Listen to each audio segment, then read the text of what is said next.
আসসালামু আলাইকুম সম্মানিত দর্শকবৃন্দ, আজকে আপনাদেরকে যেই ঘাসটি দেখাবো এটি হলো নতুন জাতের একটি ঘাস। দর্শক, অনেকেই এই ঘাস চাষ করার জন্য অনেক দিন অপেক্ষায় রয়েছেন।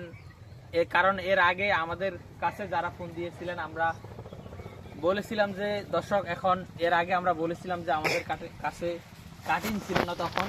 এই এই সেই ঘাস, এটি হলো মূলত সেই গুয়াতিমালা ঘাস।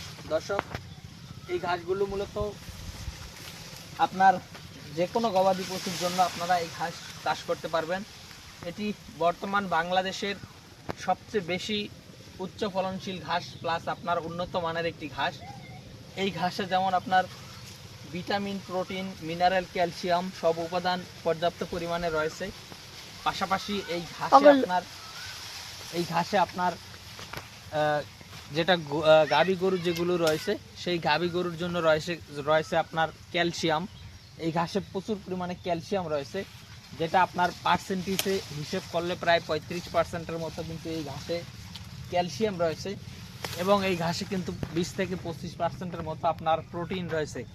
দর্শকবৃন্দ, এই গুয়াতিমালা ঘাসটি মূলত আপনি আপনার খামারের গরু, ছাগল অথবা বেড়া, মহিষ, গাড়ল যে কোনো গবাদি পশুর জন্য চাষ করতে পারবেন। এটি ফলনের দিক দিয়ে কিন্তু দর্শক সেরা, যে কোনো ঘাসের সাথে চ্যালেঞ্জ করতে প্রস্তুত। দর্শক, অন্য যে ঘাসগুলো বাংলাদেশে রয়েছে সেই ঘাসের থেকে দ্বিগুণ ফলন কিন্তু এই গুয়াতিমালা ঘাসে আপনারা পাবেন।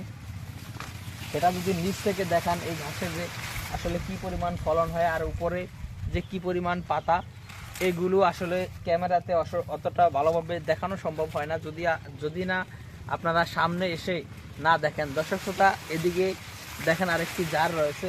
গোড়া থেকে যদি আপনাদেরকে দেখাই, এখনও কাটিং হয়নি, তবে কি পরিমাণ ঘাস হয়েছে। দর্শক শ্রোতা, এই গুয়াতিমালা ঘাসে মূলত প্রচুর পরিমাণে আপনার ঘাসে হচ্ছে প্রতিটি জারে প্রচুর পরিমাণে ঘাস হয়, আর এই ঘাসে কিন্তু আপনার ডাটা খুবই কম হয়ে থাকে। তো দর্শকবৃন্দ, এই ঘাসটি মূলত বাংলাদেশের প্রেক্ষাপটে একেবারেই নতুন। আপনারা যারা এই ঘাসটি চাষ করতে চান তারা আমাদের কাছ থেকে এই গুয়াতিমালা ঘাসের পরিপক্ক এবং ভালো মানের কাটিং সংগ্রহ করতে পারেন।